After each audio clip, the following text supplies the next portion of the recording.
banyak yang sudah tahu, tapi mungkin belum tentu banyak yang sudah mengerti sebenarnya Making Indonesia 4.0 itu apa. Dan itu yang sekarang kita lagi booming kan, Mister.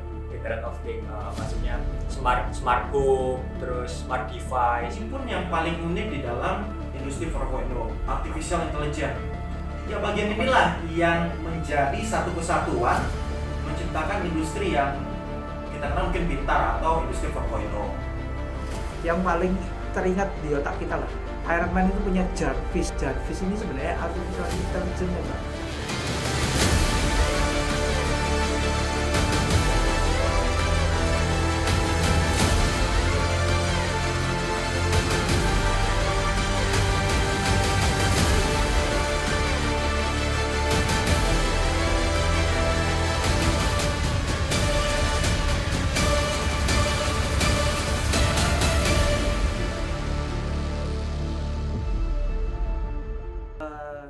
Halo semua, Bapak Ibu sekalian dan juga saudara-saudari dan Anda-Anda semua yang melihat dari konten ini.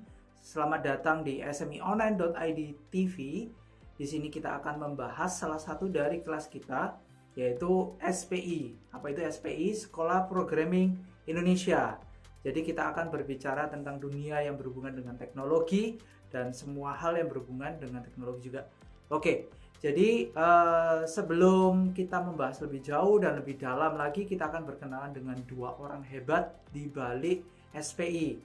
Jadi dua orang hebat ini ibarat kayak Steve Jobs sama Bill Gates-nya Indonesia. Jadi orang-orang yang nanti akan berpengaruh untuk perkembangan teknologi di Indonesia, karena mereka akan banyak berkontribusi buat anak-anak di generasi mendatang. Ya, jadi kita juga tidak tahu nanti generasi mendatang mereka akan seperti apa. Yang penting investasi yang akan dilakukan sekarang akan berdampak di masa depan. Oke, langsung aja dari sudut kanan. Dari sudut kanan ini ada Mr. Trio. Nah, ini boleh berkenalan dulu, Mr. Perkenalkan, saya Trio. Yes. Nama lengkapnya Trio Pujianto. Saya dari Surabaya dan sekarang saya tinggal di Jakarta. Seperti Mr. Daniel tadi perkenalkan, saya sedang mengerjakan Sekolah Programming Indonesia dan khususnya saya sekarang ada di Jakarta bersama teman saya, Mr. Dimas yang ada di sebelah saya. Silakan Mr. Dimas. Oke, langsung ke Mr. Dimas. Dimas Agung Gumilar, asal dari Bogor dan saat ini berdomisili di Jakarta, ya. Sedang mengembangkan Sekolah Programming Indonesia. Oke, lagi mengembangkan Sekolah Programming Indonesia bersama Mr. Trio ya. Oke, ini kalau dari namanya kayak nggak asing ini. Ada Gumilar-Gumilarnya, kayak pejabat yang kemarin tuh ya, Agung Gumilar itu bukan ya? Masih saudaraan atau gimana ini? Kayaknya ada saudara sebangsa dan setanah air. Oh ya, saudara sebangsa dan tanah air itu wajib itu. Oke.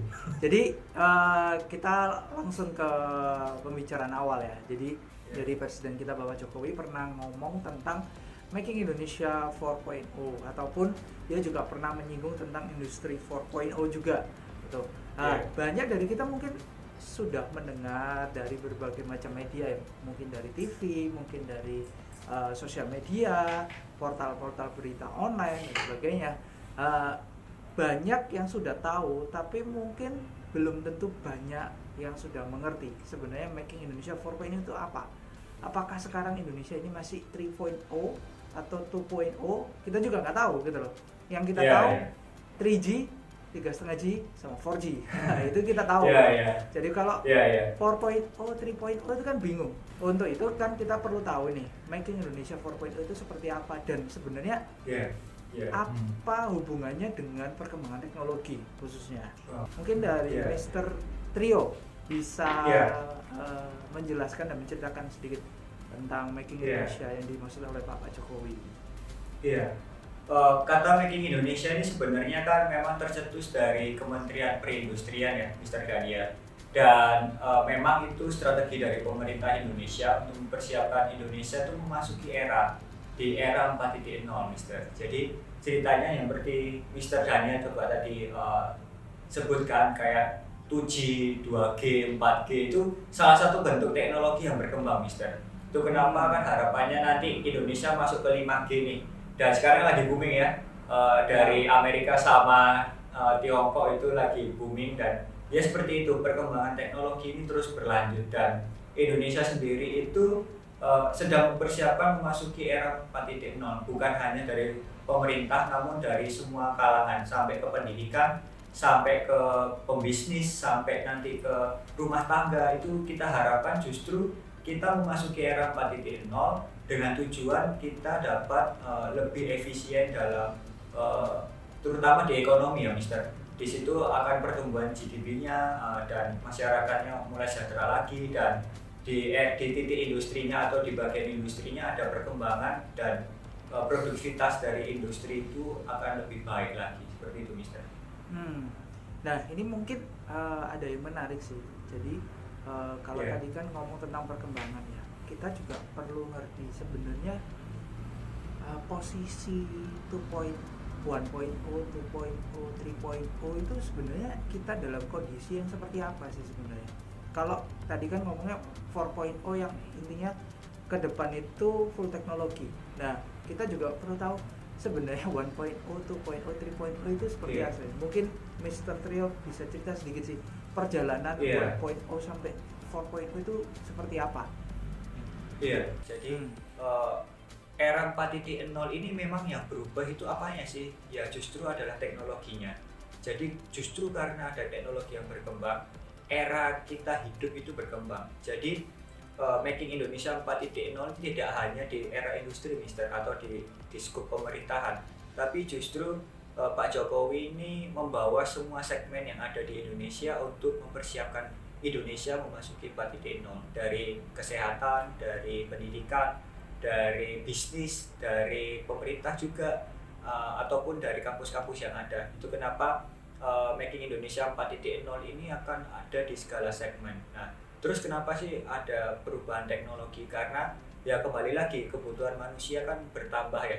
Mungkin di era sekarang itu ada COVID, mungkin sekarang ada pandemi, di mana kita membutuhkan alat yang mungkin bisa menjaga jarak kita tetap aman. Kalau kemarin kita bisa lihat ada di Pertamina itu ada robot yang berusaha membuat robot yang bisa melayani orang di bagian rumah untuk sakit, menjaga agar di rumah sakit untuk menjaga kita tetap aman. Itu kan sebuah kebutuhan yang baru nih, dan di situ peran teknologi sebenarnya, Mister. Dan kalau kita lihat flashback ke belakang, 3.0, 2.0 atau 1.0 itu ada teknologi yang berubah-ubah, mulai dari mereka bikin tombak di era 1.0, mereka gathering, terus memasuki orang mulai mengerti cara menambang sebuah batu bara atau tembaga. Mereka menemukan besi di situ, mereka mulai membuat cangkul, membuat anak panah, membuat sesuatu yang dari besi. Mereka mulai masuk agrikultural, maksudnya mereka masuk pertanian, mereka bisa membajak sawah. Lalu mereka menemukan listrik, mesin uap, nah kayak gitu. Itu kata industri baru keluar, Mister. Jadi yang menarik itu di 3.0 itu kata industri baru keluar karena dipicu dari adanya mesin uap. Jadi mereka bisa menghasilkan produksi yang massal, yang banyak karena ada bantuan mesin uap tadi. Dan terus berjalan, ada listrik. Waktu itu menemukan listrik, ternyata ada listrik, itu semakin memacu untuk bisa memproduksi lebih besar lagi. Dan memasuki sekarang ada yang namanya komputer. Dan komputer ini membuat produksi massal itu tidak hanya dalam jumlah yang banyak, Mister, tapi justru ada bantuan komputer ini, teknologi komputer ini membuat produksinya ini semakin efisien, semakin presisi, semakin bisa terukur, Mister. Karena ada bantuan komputer di situ. Dan itulah teknologi. Dan kalau memasuki 4.0 yang sekarang itu ada namanya internet, jaringan internet. Jadi komputer-komputer ini terhubung dengan internet, jaringan internet, sehingga satu sama lain ini dapat memberikan data, dan sehingga data tersebut dapat diolah, sehingga kita masih bisa memakai data tersebut itu untuk sesuai dengan kebutuhan kita. Contoh di Internet of Things itu kita mematikan lampu di jarak yang cukup jauh. Itu ada komputer Di situ kita pakai jaringan internet sehingga aku mau matikan lampu yang lupa saya matikan di rumah, tik udah. Dan itu yang sekarang kita lagi booming kan Mister, Internet of Things, maksudnya smart home, terus smart device, kita dengerin musik atau nutup pagar yang lupa di bawah gitu, tinggal pakai device kita, Android kita, dan itu yang terjadi Mister, karena kebutuhan kita semakin besar. Dan salah satunya yang tadi social distance itu yang untuk robot, ya kita pakai teknologi di situ karena kebutuhan yang baru ada, itu ada teknologi yang baru, dan ya itu terjadi. Contoh yang paling gampang ini ya, Grab, Gojek, itu Internet of Things. Cara kita mesan makanan, cara kita traveling, transportasi, menggunakan semua internet, dan itu mengubah cara kita memesan makanan, mengubah kita cara untuk membagikan uang dengan GoPay, dengan OVO, sangat berbeda misalnya, sudah berubah cara kita hidup seperti itu misalnya.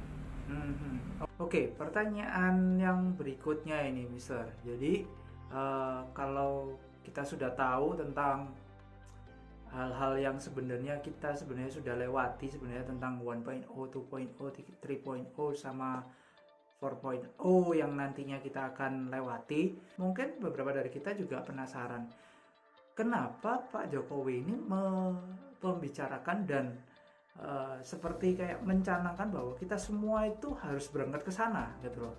Mungkin ada beberapa orang berpikir kayak, lah sekarang masih oke kok gitu, masih fine dengan apa yang ada sekarang, apa yang kita pakai sekarang, kenapa kita harus ke sana gitu loh. Seperti kayak mau nggak mau kita harus siap, kita harus persiapan, kita harus belajar juga untuk menghadapi era 4.0 itu sendiri. Nah, kita perlu tahu nih, kenapa kita harus ke sana ini. Oke, dari Mr. Trio bisa ceritain juga kenapa itu? Iya, jadi dari pemerintah itu dia udah menyiapkan 10 strategi ya, khusus untuk kita menyiapkan Indonesia tersebut untuk memasuki 4.0.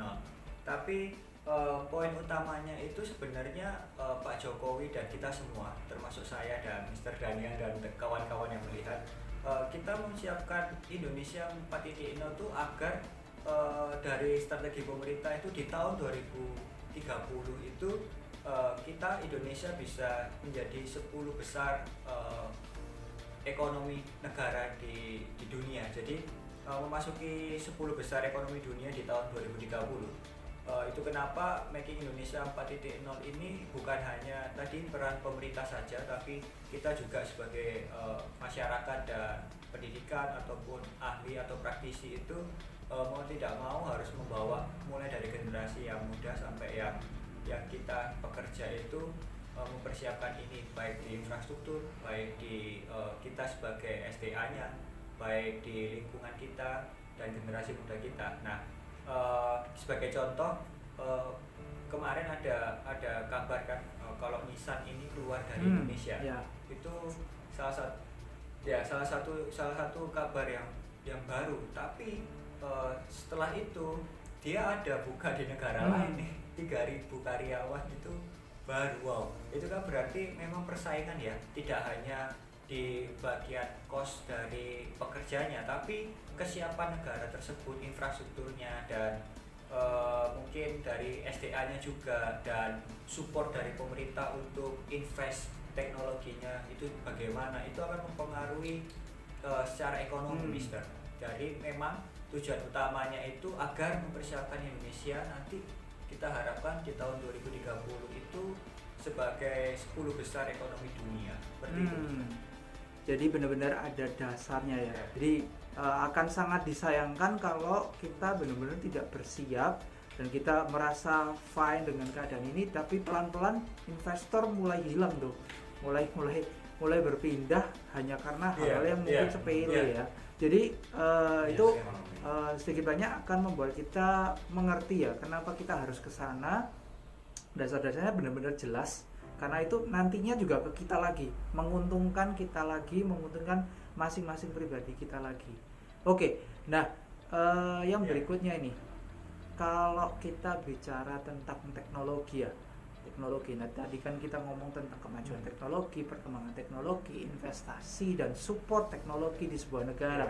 Nah, kita perlu juga tahu sebenarnya teknologi seperti apa sih yang nantinya bakal terjadi di era 4.0. Nah, itu kan kita mesti tahu. Bukan pokoknya percaya aja.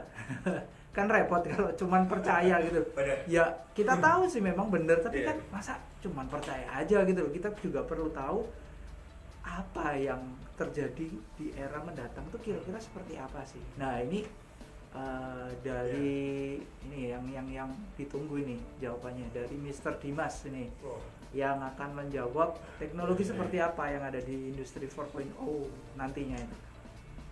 Nah, apabila kita melihat teknologi apa yang ada di industri 4.0, ada beberapa bagian, lebih tepatnya 3. Yang pertama adalah bagian fisikal. Nah, bagian fisikal ini contohnya seperti robot atau mesin otomasi yang pada industri sebelumnya pun sudah ada. Kemudian ada bagian yang namanya konektivitas. Nah, inilah yang membedakan antara industri 4.0 dengan yang sebelumnya, atau lebih kita kenal Internet of Things.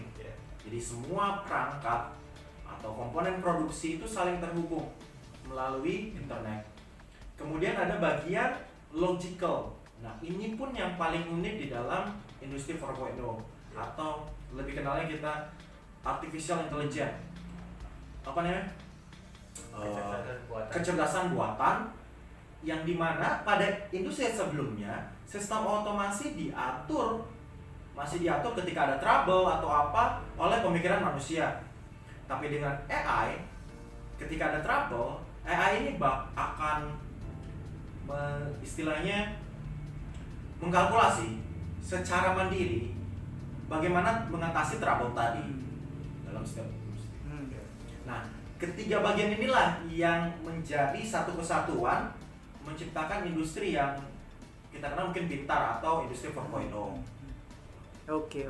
Jadi kalau tadi kan sudah disebutin tentang robot ya, tentang robot kita juga udah sering mendengar lah ya, terutama dari negara Jepang yang udah nyiptain robot-robot beraneka ragam, mulai dari yang yang anjing itu. Benar. Yang saya tahu itu yang anjing yang bisa bergerak sendiri, terus bisa punya interaksi natural seperti layaknya anjing gitu.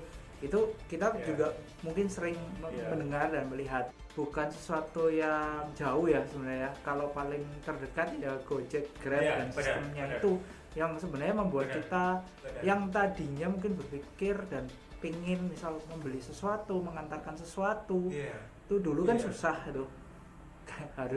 harus mikir, paling banter mentok-mentok cuman kirim lewat kurir JNE. Mungkin dari dulu kan kita tahunya JNE kan, tapi kan nggak bisa instan. Tapi kurir JNE pun saat ini kayak misalnya tracking misalnya, kita kan bisa lihat real time, oh paket kita udah sampai mana ya. Itu pun udah bagian dari Internet of Things. Benar. Nah, itu mungkin dari beberapa dari kita mungkin nggak sadar bahwa itu sebenarnya Internet of Things. Mungkin di dalam pikiran kita itu kayak ya kan memang udah semestinya update tracking gitu. Jadi ya namanya kurir ya update tracking, tapi ternyata untuk melakukan itu semua itu tetap harus ada yang namanya sistem yang diomongin tadi ini, Internet of Things kan. Jadi sesederhana itu aja sudah menggunakan Internet of Things. Jadi sebenarnya kita sudah mulai melangkah dan udah masuk, tinggal bener-bener menghidupi nggak yang 4.0 secara keseluruhan. Nah, ini yang paling terakhir, ini yang paling menarik ini. Mungkin dari kita malah kena bahasa artificial intelligence itu pasti kayak apaan itu artificial intelligence gitu ya. Kita itu mungkin asing lah dengan bahasa artificial intelligence, tapi mungkin kalau saya pribadi nih ya, saya mau tanya sih, ini bener atau enggak ya. Kalau saya lihat film-film seperti Avengers, mungkin kalau generasi yang dulu lihatnya mungkin Batman, kalau generasi sekarang mungkin kayaknya Avengers gitu loh. Nah, kita tahu ada dua tokoh yang bener-bener futuristik banget lah, bukan bener-bener mengandalkan kekuatan diri kan. Kalau kekuatan diri kan ya kita tahu lah, Superman, Wonder Woman dan sebagainya. Tapi kan ada juga yang superhero yang ngandelin teknologi banget. Ya kita tahu itu ada Batman, ada Iron Man kalau di Avengers. Nah kalau yang paling kerasa banget lah, yang paling teringat di otak kita lah, Iron Man itu punya Jarvis kalau nggak salah. Ya, Jarvis. Nah, kalau saya boleh tanya, Jarvis ini sebenarnya artificial intelligence nggak, Mbak? Sebenarnya. Termasuk Karena karena dia pakai data dan dia kasih keputusan berdasarkan pemikiran dia, berdasarkan data yang dia dapat. Dia bantu kita sebagai manusia untuk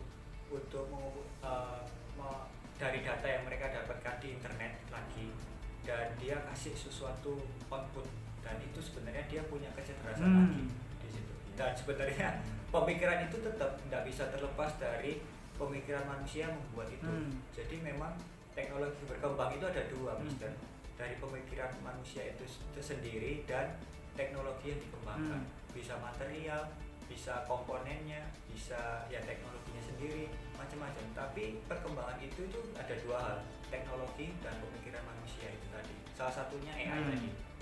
Tetap meskipun kita bilang dia pintar, tapi ada manusia yang programnya tadi, sehingga mereka bisa membantu kita sebagai manusia.